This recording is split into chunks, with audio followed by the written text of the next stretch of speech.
Hey disc golfers, welcome to week 7 of Caddy Chat with Jake and Josh. I'm your host Jacob Arvidsson, joined as always by my good buddy here Josh Wood, and we're excited to bring you another episode of Caddy Chat. Before we get into things too much, tell us what we're talking about today on the show.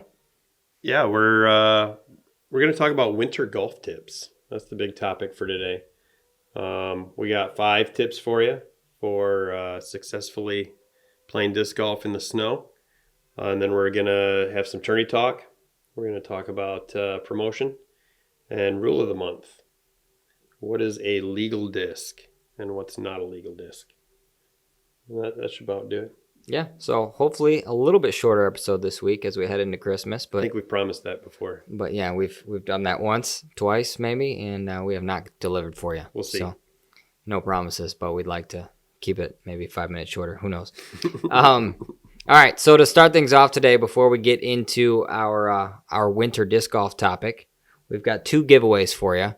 First one, thanks for all you guys who tuned in last week to listen to Vanessa Van Dyken's sponsorship announcements as she returned to Discraft for another season. We're excited to have that exclusive released on our show, so thanks again to Vanessa for that. But if you weren't following us on Instagram last week, please go ahead and do that now. Vanessa was nice enough to do a giveaway for us.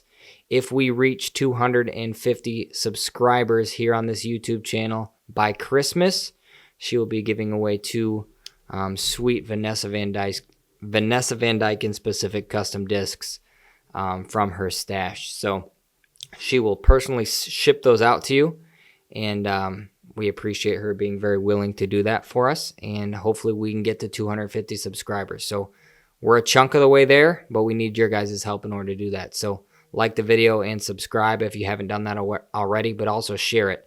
In order to be entered into her contest, you need to tag 2 friends on the Instagram post. So go ahead and do that. Follow us if you haven't done that already, but tag 2 friends on that post from last week, and you might be winning 2 Vanessa Van Dyken discs. Yeah. So, brings us to giveaway number 2. This is Leprechaun Hollow specific. West Coast Cup. We introduced it. We released the stamp 2 weeks ago on our show, and we're going to do a giveaway now. We're still several months away. It's April 1st and 2nd, 2-day C-tier sanctioned event here in West Michigan. But in order to qualify for this giveaway, you've got 1 week to sign up for the West Coast Cup. If you do sign up in the next week, you are entered in to win this beautiful disc. Josh, what do we have here to give away to him? Yeah, we have a Z-Raptor. It's a translucent red with that color shift stamp of the logo that we created for the West Coast Cup, which has the crest of each of the 3 courses we'll be playing at, the clubs that run those courses. Yeah, it's a nice flat Z-Raptor. Feels great. So someone like this? They're all like that, to my knowledge. So someone's going to get lucky. So go ahead and sign up for the West Coast Cup. We're excited to see everybody out there, but we're excited to give this disc away. So if you don't live around here, we are more than happy to ship it out to you as well. So don't hesitate, sign up for the West Coast Cup, and you might just be winning this Z-Raptor. Yeah, it looks nice. I want to throw it. I won't throw it, though. I'll throw a different one. It'll be brand new when it shows up to you. I won't let Josh touch it. Don't worry. Right. Well, he just touched it, but I won't let him throw it. All right, on to some winter disc golf tips. We hyped it up a little bit last week. A lot of people were excited to hear us talk about it. So yeah, let's dive into it. Before we get too deep into the 5 or 6 tips for winter disc golf, we wanted to touch on how cold weather and how altitude affect flights a little bit. Yeah, and this blew my mind a little bit. It makes sense now that you explained it to me, but I was shocked. I think we all know, right? We talked about it when everybody was in Utah last year. The high altitude was making those discs extremely overstable. Mm-hmm. And you said this happened to you once, right? Yeah, so I went out to California last winter, and I was up at Yosemite National Park. Big field there. So I think it measured in altitude-wise at like 4,100 feet over Okay. sea level, something like that. So significantly higher than here in West Michigan. And I threw a flippy heat, and it flew like a nuke. Really? It was Yeah. extremely overstable. Didn't flip up for a second. It just went straight hyzer, dumped out maybe 150, 200 feet out. And I threw it like I would throw a normal heat, expecting it to turn and glide and get, for me, 275-ish feet of distance, maybe 300 on a good pull. And yeah, it went 150 to 200, and it never flipped up at all. So, there is definitely something to be said. We had, like you had just mentioned, we had heard after all the pros were in Utah for Worlds a year and a half ago that, it was doing this to our discs, and we had to go super understable in our bag and yada, yada, yada. And you kind of just brush it off until, I definitely experienced it myself. It's a real thing. It's a very real thing. I'd like to experience that sometime. But what surprised me is whenever we come to the winter months and we start talking about winter golf, me and just about everybody I can think of that I go throw discs with would tell you when it gets colder, your discs are going to get more overstable, so you should start throwing less stable stuff in the winter, or at least expect that it's going to dump a lot quicker. But that's not true. Yeah, so the science says, we're going to dumb it down for you significantly, but the science says the denser the air, the more understable a disc is going to fly. So at high altitude, for example, the air is less dense, and therefore the disc is more overstable. At lower altitudes, it's more dense, naturally, with the same weather, and it flies less stable. So when you add in cold weather, the air becomes denser. Yeah, that's and so that means naturally that the disc is going to fly more understable than it would in normal weather conditions in the summer in that same climate. Yeah. So why isn't that any of our experience? Well, we kind of put our brains to work, and the air density has its effects, but it's overruled and trumped significantly by several factors. All my fault. All of our faults. Player faults. But basically your clothing is thicker. You have multiple layers on during the winter. That totally affects less range of motion. Totally affects your swing. You've got footing issues because you don't want to eat it on the ice and the snow. You're probably not committing. You're not going to grip the ground as well. You mentally know you're probably not going to grip the ground as well. So you're not, like you said, you're not committing as well. And then your grip. Your hands are cold. Your hands are freezing. So you're not gripping it tight. The snow also makes things slightly wet too. Sure. So put all those things together, and it definitely outweighs the air density. Yeah. The air density it's real. Mm-hmm. If you had the same conditions in the summer and the winter, and it was just a straight change in air density, like going up a mountain and changing altitude, you're going to see the noticeable difference immediately. But when there's other factors involved, like we just talked about. I want to test this now, though, somehow. I want to go out very not dressed warm. See, it's difficult, though, because when there's snow on the ground, you are never going to be able to commit to the shot. I know. Ever. It's just not happening. So that it's hard. It would be hard to test. I think it would have to be off. You would have to somehow have a tee pad that was covered. I think that would be the way to do it. You'd have to have a covered tee pad so that you could commit to your tee shot the same. And you would, I don't know. I'll find a way to do it. Any other way to do it. Maybe in my pole barn. Out the back door. Yeah, but you only get a couple shots at it because once that disc is cold, then your hands are cold and everything's out the window again. Yeah. So actually we'll bring that into a couple of our tips. So we were going to do 5 important tips. We ended up putting it to 6. We'll tell you why at the end here. But 6 important tips for disc golf. Josh, what's number 1? The number 1 tip is clear the pads. Clear those pads. And if you don't, do not walk on the pads. Tee off from the side of the pads. If you're not going to shovel them off, don't make it worse for the rest of us. Because when you get your footprints on it and it melts the snow a little bit, then it freezes. It just makes it that much harder for the next guy to shovel and becomes a safety hazard for everybody. It becomes a safety hazard for potentially weeks until there's a thaw that melts the pad out. So one mistake by you, either being inconsiderate or just lazy or not thinking, whatever the case may be. Could be a mistake, but could be a straight costly. accident. Yep. It's costly. But it could punish people at the course for weeks or months. And if you're running a winter league, I mean, you're already out there a couple hours every week trying to maintain the pads and get them in good shape.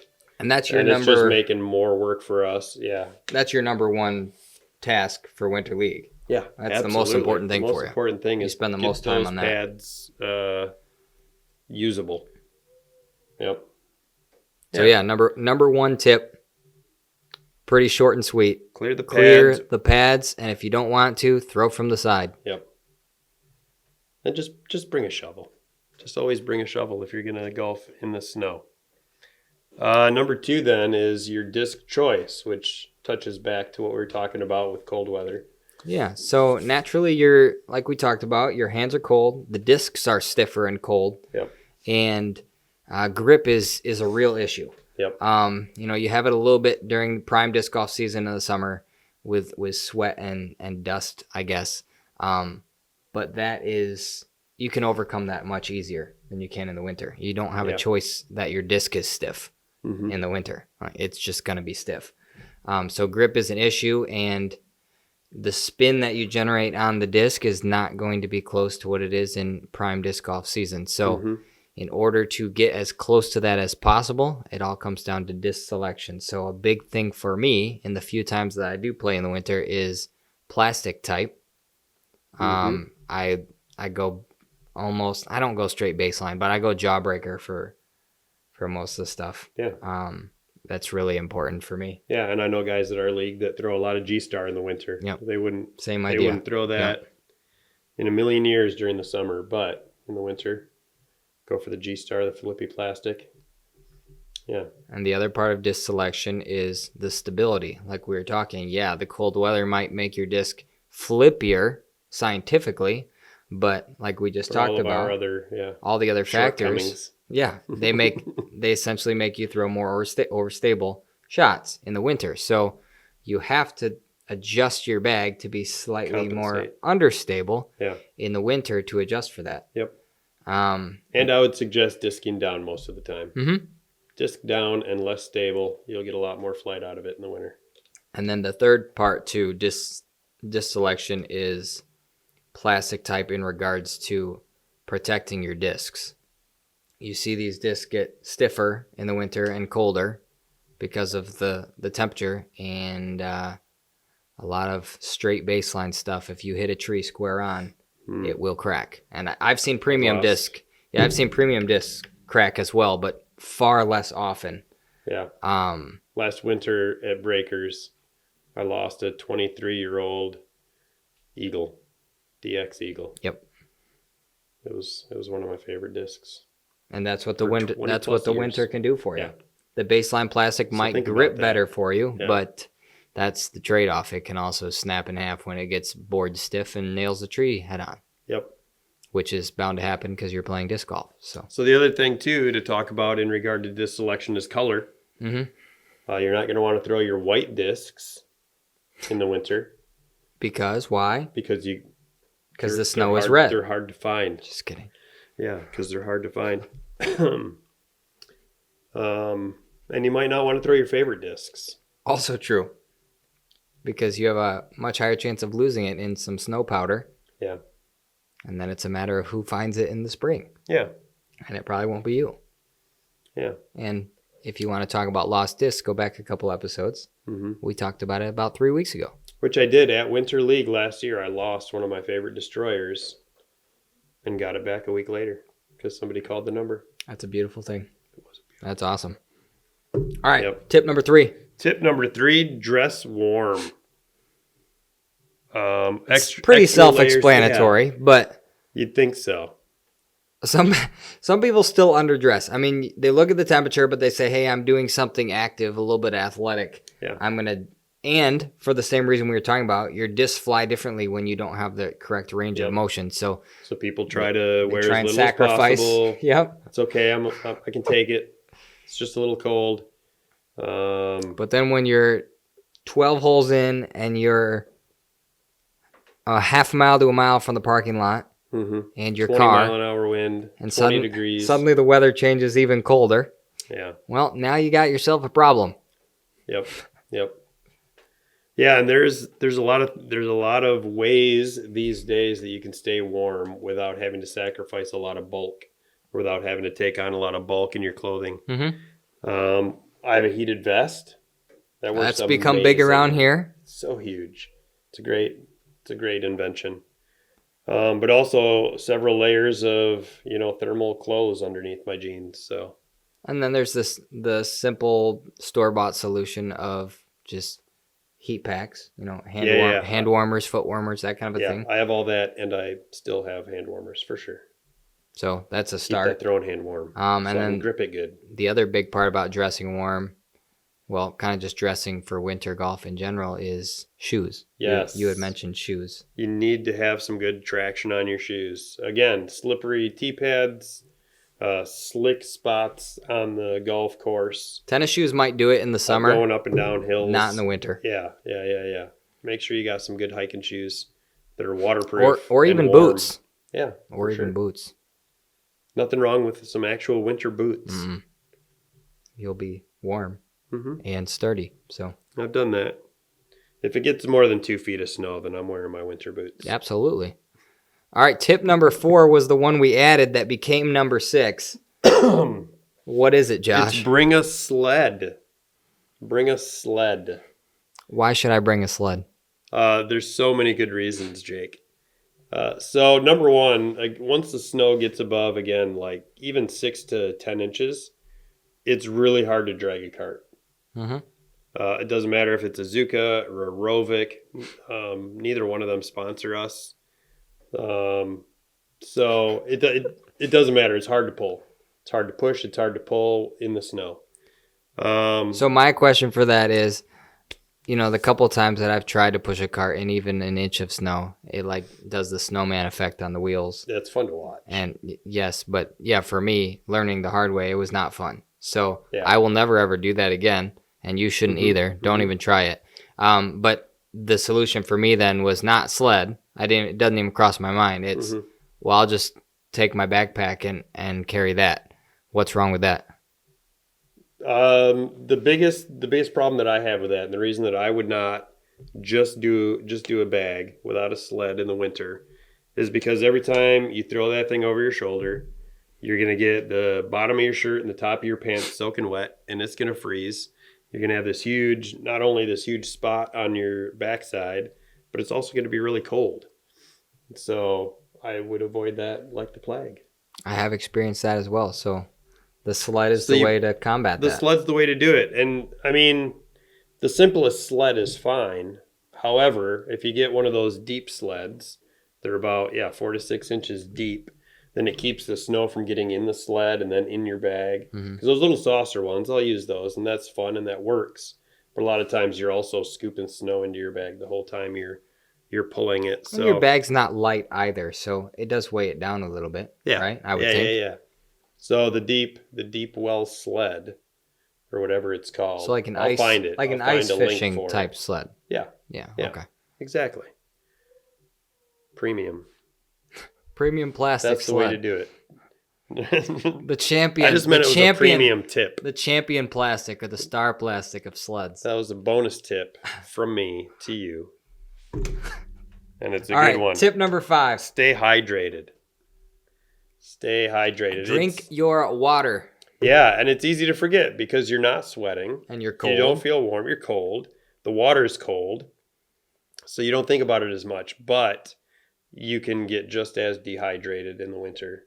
And especially under all those layers. Yeah. Right? You're wearing those layers to stay warm, and it's keeping the warmth in. It's keeping any sweat that you're secreting inside and keeping you warm, and that's a great thing. But at the same time, you're still losing that moisture out of your body, so you got to put it back in there. Yeah, and Fireball is not great for that hydration. is not a good hydration tool. It's not.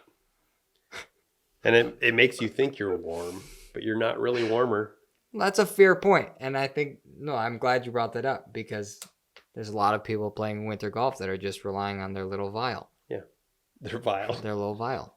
Vial of whatever's in there. It doesn't have to be a fireball. Yeah. It can be anything. But yeah, no, water's the correct hydration tool. That's the best. Water's the best. All right. Final tip. Yes. Attention to detail in finding your discs. And there's a couple of different aspects of this.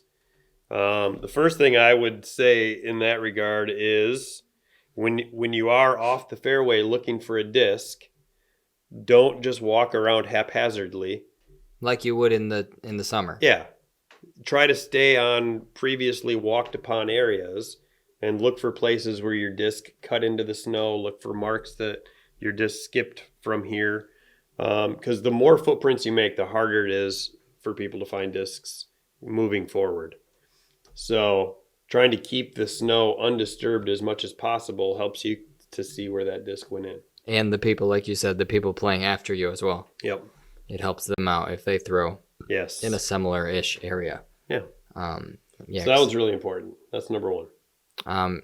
Sub-point B to that is using ribbons. Yes. Some people are opposed to it because it feels funny when you're throwing the disc. But I appreciate people who do. There's been plenty of examples of people trying to see if it flies different. It's not flying far enough in the winter to change the flight, really. So don't worry about that. You can cancel that out right now. It just looks kind of funny to me when there's... It sounds funny. A 5-6 inch ribbon or longer dangling off of a disc.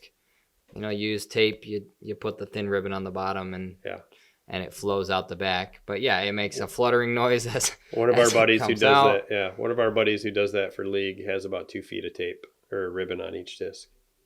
It does work though. Yeah, he doesn't lose discs. It goes in the snow, and even if it dive bombs and disappears, that ribbon's always up there telling you where it's at. Yeah. So it is a helpful tool if you're willing to. And I am working on an invention.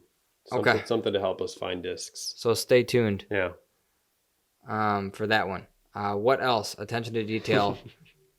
Bring a friend. That's, self-explanatory, but still really important. Spotters always, a second set of eyes is always good. Because transitions to the next point, using landmarks is everything in the winter. It's the same thing in the summer, right? When you're playing a course with thick rough, you want to mark that one unique-looking tree, unique-looking bush that your disc went past or landed near, that you can kind of gauge your search area from.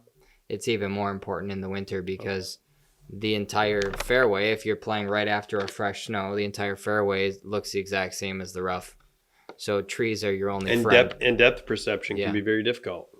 Because it's all white. Yeah. So, your depth perception is shot a lot of the time.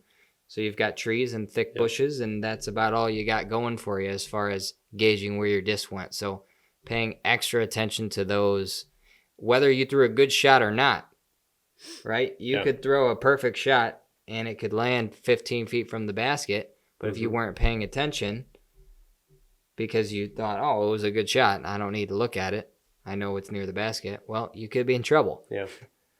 Or you threw a white disc also. That's I'm just saying that because I know somebody who threw a white disc and lost it within 15 feet of the pin a couple of weeks ago. It was not me, if you're wondering. No, it wasn't. It wasn't. But I have thrown a white disc in the winter and spent a long time looking for it, so don't do it. No comment. All right, so those are our 6 tips. Winter disc golf. Live them, learn them. Love them. Love them. And go play some winter disc golf. Yeah. It is fun once in a while for me. Good. You should come join us. I'll be there eventually. New Year's Eve? I'll be there when the snow melts. Oh. No, I'll be there on New Year's Eve. All right. I will. All right. Rule of the month. We mentioned it before. Illegal discs, legal discs, PDJ approved discs. What are we talking about? What rule specifically? The specific rule would be Rule 813.01. which is called illegal disc. So you can look that up in your PDGA rules manual or online, but we'll throw a graphic on the screen for you for our YouTube watchers. So you can follow along. What's important about this rule, Josh? What really stuck out to you? There were a few that stuck out to me because I think there have been some changes in the last year or two. Yeah. In general, the rule states that a disc must be approved by the PDGA. They have certain standards that all discs have to adhere to. Yeah, weight standards, diameter standards, aerodynamic stuff, material, that kind of a thing. Yeah. And they can't be modified. And modifications include a bunch of different stuff. We've talked a lot before about how stickers make a disc illegal. You can't, let's see, which rule is it here exactly? Adding a material of a detectable thickness, such as paint. So paint's the example they give in the rule. Yep. But stickers is one that's kind of been talked about and tossed up over the years as well. Yep. Because almost every disc you purchase, I mean, every disc I've ever purchased, has that little weight sticker. Like Discraft has that weight sticker. Innova's got that weight sticker a lot. Yep. Innova also has the you little. know what we're talking about. The little in recent times the thicker, wider sticker that says for disc golf use only. I'm sure you guys have seen that. Somebody got sued or something. Why would they put a sticker like that on a Frisbee? It has to be a lawsuit thing. That's got to be. Somebody was using it for non-disc golf related activities. You guys know what we're talking about, Somebody got hurt. That gold sticker specifically, the little gold Yes. sticker with the weight is so common. Mm-hmm. It is legal, which is where it's Yes. interesting because to you and I and anyone that's reading that rule at face value, here from the PDGA manual says, hey, that sticker is 100% increasing thickness and it's surely detectable. I can run my hand along it and I can feel the thickness change. But the subset of this rule that we're dealing with right now states that if that sticker is applied by the original manufacturer, it is legal to throw. And it's not an illegal disc. However, if Josh, who runs and owns Freshwood Disc Golf, is selling you a disc and he puts a sticker on the back that says, thanks for shopping with Freshwood Disc Golf, you cannot throw that disc in a PDGA sanctioned event. It is illegal. And I would never do that anyway, but it's just for illustration purposes. But there's plenty of stickers. retailers that stick discs. that stick a price tag or whatever on the back. Yeah. And that is technically illegal. Now, is somebody going to call you on it? Chances are slim, but they maybe could. If you're beating them by a couple of strokes on the last few holes of a tournament. And they would have every right within the rules to do that. So don't risk it. Yeah. Take your stickers off, and the residue that is left behind is annoying, but Goo Gone works well. Warm water, soap works well, and sorry. Deal with it. Deal with it, Ted. Who's Ted? Never mind. It's from a show. Better Off Ted. That was a hilarious sitcom. The thing that I always think of when I think of stickers is our Glow Golf. Yes. I use the glow-in-the-dark duct tape and have always said, like, if I'm coming up to a sanctioned round, I quick take it off all my discs in the summer. And like we were just talking about ribbons. Ribbons are taped on there. Yeah. Same idea. So you couldn't have those on there. But I did notice they made another change in regard to Glow Golf. Yep. Says when night or snow play has been announced by the director, players are allowed to add a material or device to assist in finding the disc. So you can find that on letter subset D. Yeah. As part of 813.0. Which I think is incredible, which we were talking about before the show. This means now, come the summer, we can have sanctioned glow rounds. Yep. And not just sanctioned glow rounds where you have to use glow discs and light up the glow discs. You can use glow tape. Yeah. Sanctioned glow rounds coming this summer from Freshwood Disc Golf. Looking forward to it. Me too. I'm excited about that rule. But then the same applies if you're playing one of the ice bowls this winter. That you can put some ribbons on your discs if you want, or other things to help you locate your disc.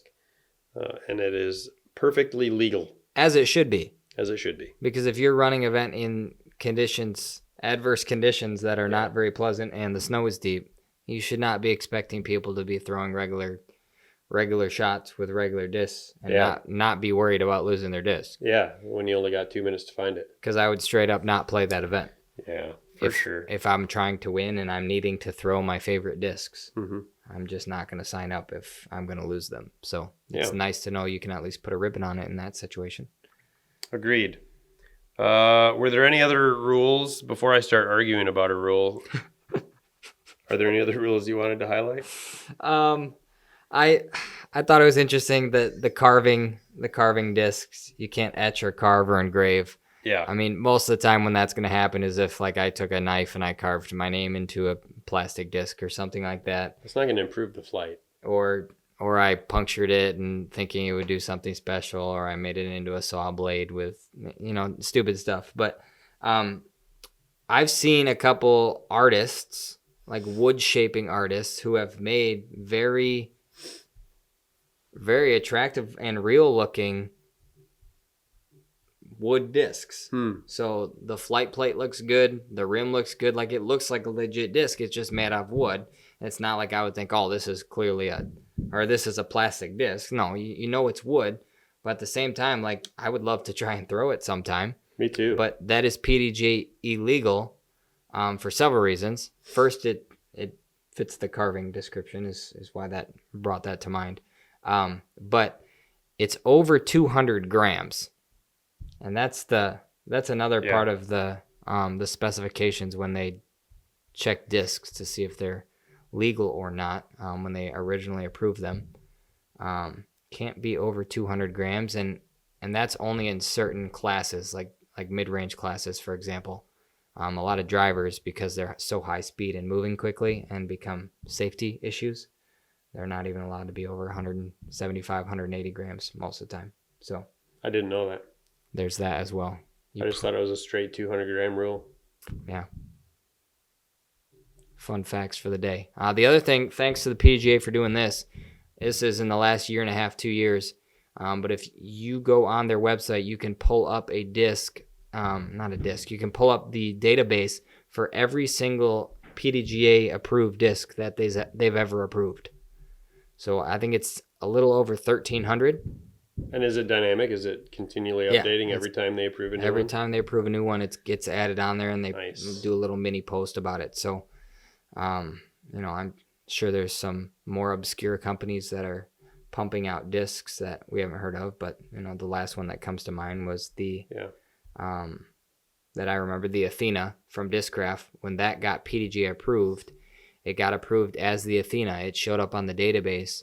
And that's how most people found out that it was being called the Athena. It was before Discraft ever officially announced it, because it hadn't been approved yet. It showed up on the database. And so there you go. Keep your eye on that one next time there's drama around a disc. Yep.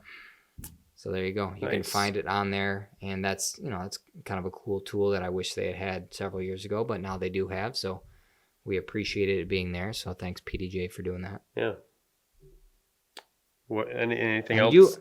You wanted to argue about something as part of this 813.01 illegal disc rule. I'd like to argue with the PDGA. I'd like to file a formal complaint. So I just gave the PDGA a pat on the back. Josh is about to take him back down a peg. Yeah, for sure.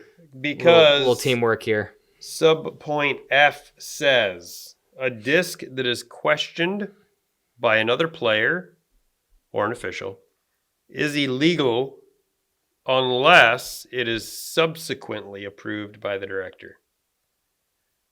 So that means, if I'm throwing this Raptor, and you say, "Hey, there's a gouge right here from when you hit that tree." Yep, it's an illegal disc. That is an illegal disc. It has been modified beyond repair. Or you thought you saw me take out a piece of sandpaper and sand it down or something like that. Excessive sanding, because you're allowed to sand a little bit.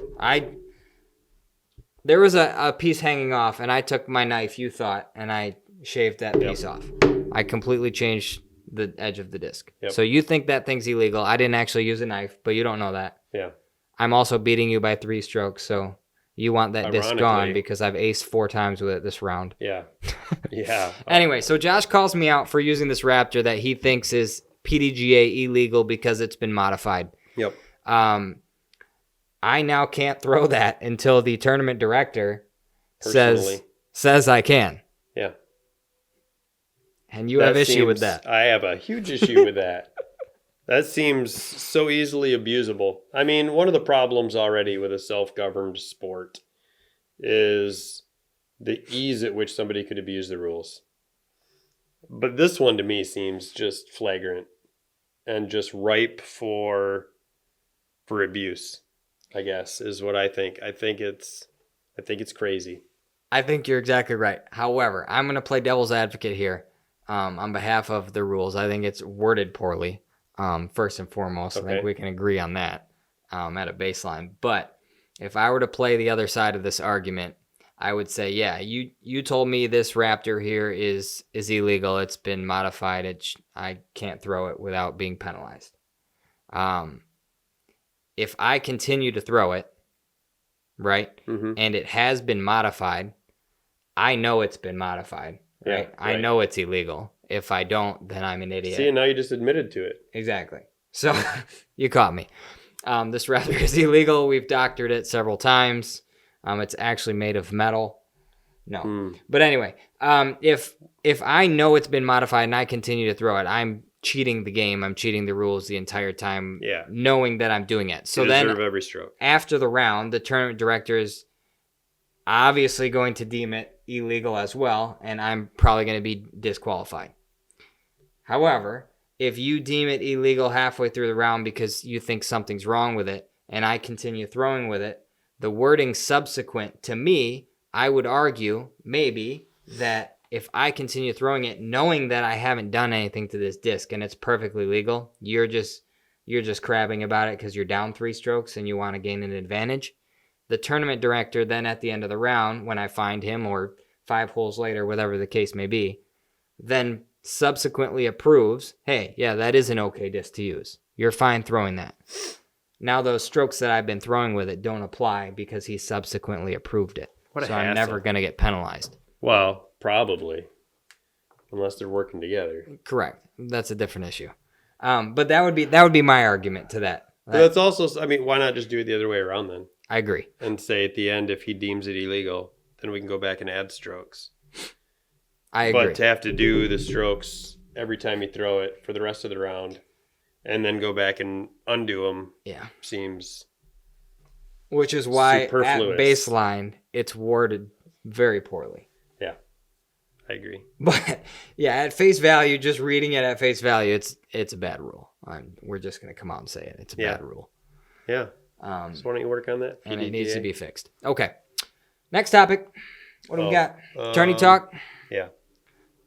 Tourney Talk here in week 7 is about promotion and marketing. Last week we talked about ordering player packs, getting that whole situation settled. Now we're on to promotion and marketing. It's pretty simple. But it is. The question is, you're starting a new event. How do you get players to hear about your event and show up at your event? Word of mouth is the first best way. Hopefully you've got some friends that are talking about it. But once it's on disc golf scene, you're already getting a little bit of free promotion in the sense that people who are playing disc golf tournaments are going to see it come up on their disc golf upcoming tournaments. Disc golf fans who are looking for events are going to see it on the list. Yep.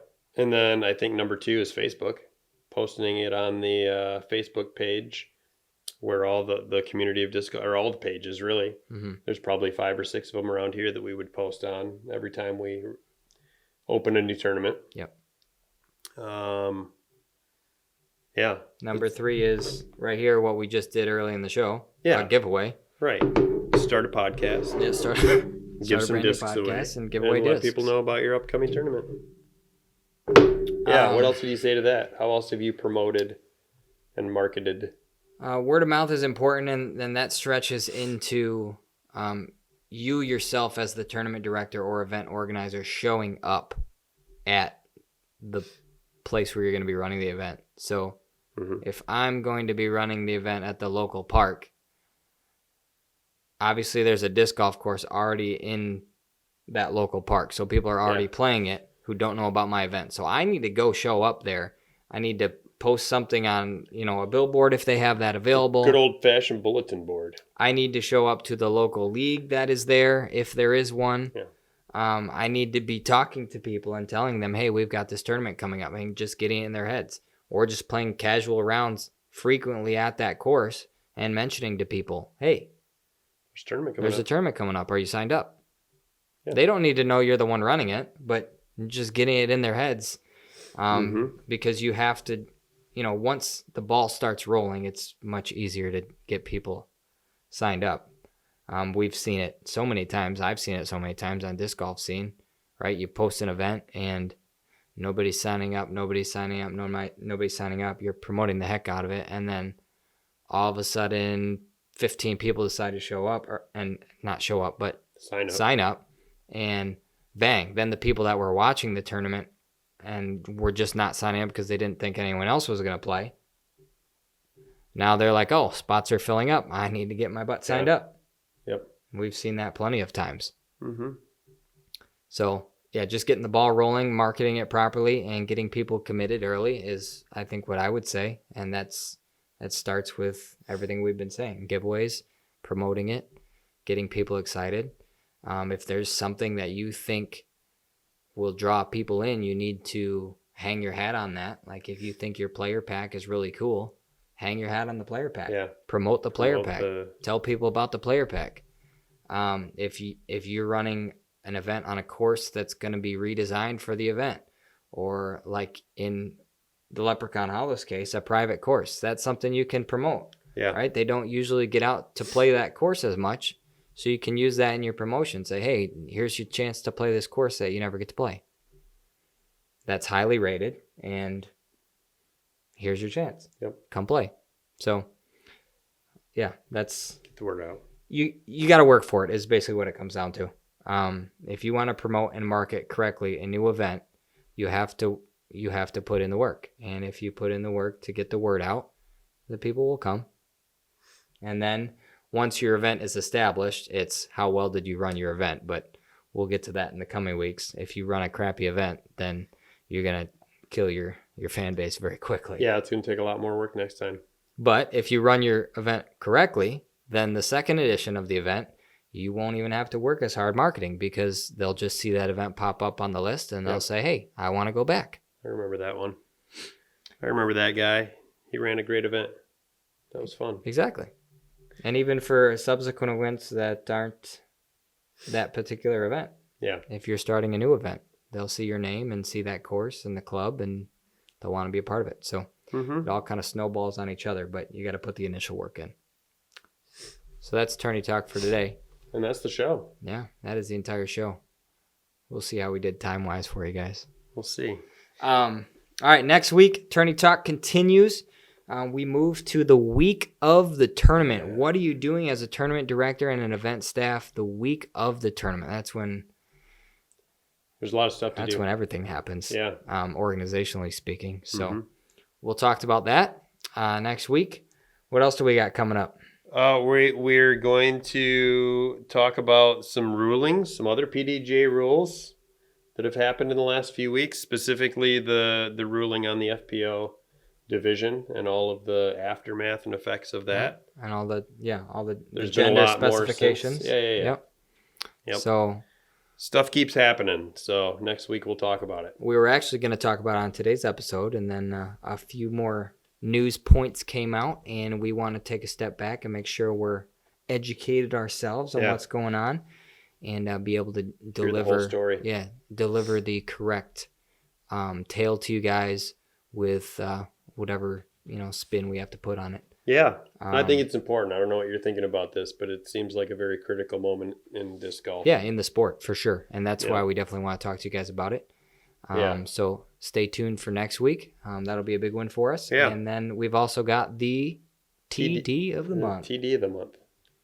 Last month it was the churches. Yeah. Up in the Muskegon Whitehall area in Michigan, and we're excited to bring you Yeah, and there's still time if This you want to month. make a comment for a TD that For sure. that Yeah. you think should be nominated for TD of the month. Feel free to leave a comment or send us a message and let us know. Put them in the running. Yeah, it has not been awarded yet. We have not. It's not final. Yeah, we have not made it official yet. So Yeah. you still got time. If there's someone we're missing, throw them in the comments. We want to know, so we can highlight them and potentially bring them on the show. So we want to give credit where credit's due.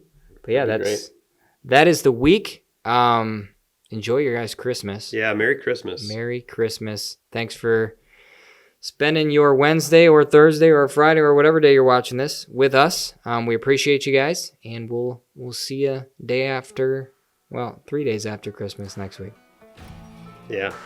We'll see you next week. And until then, keep your head in the game.